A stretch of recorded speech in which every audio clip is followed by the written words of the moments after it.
जजेस भी हमारे लिए काबिले एहतराम हैं, लेकिन बार हमारी माँ है, इसकी इज्जत सबको करना होगी।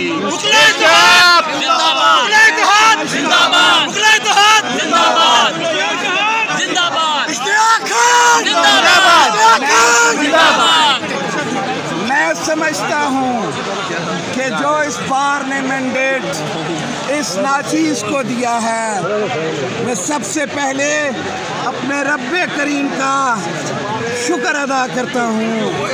उसके बाद मैं ये अर्ज़ करता चला जाऊँ कि इस मुल्क में आइन और कानून की बालादस्ती के लिए हमें मिल के काम करना है।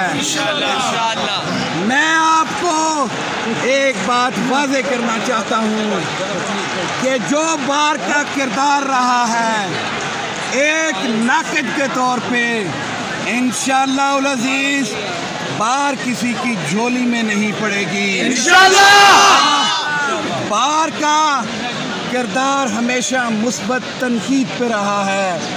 जहाँ गलत काम होगा वहाँ पे वो कोई भी हो, गलत बात की कभी पनपने नहीं दिया जाएगा। अच्छा चौधरी साहब, ये बताइए कि जो इस वक्त मुल्क में इलेक्शन के हवाले से चल रहा है कि 90 दिन में होने चाहिए, सुप्रीम कोर्ट ने सो मोटो पे एक्शन भी लिया है, लेकिन हुकूमत वो इलेक्शन की तरफ जा नहीं रही है।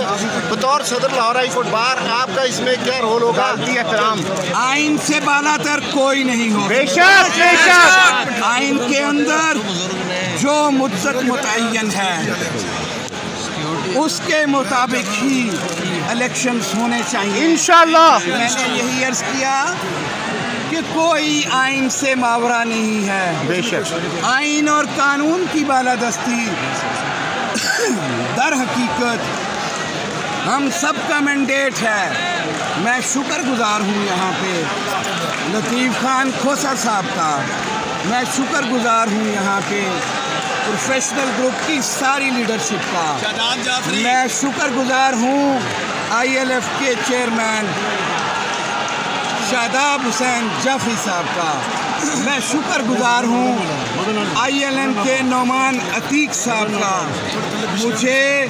मुझे काले कोर्ट ने वो किसी भी सियासी पार्टी का वर्कर हो, मुझे हर सियासी वर्कर ने, मुझे हर शख्स ने वोट कास्ट किया है। मैं उन तमाम दोस्तों का शुक्रगुजार हूँ और मैं इसलिए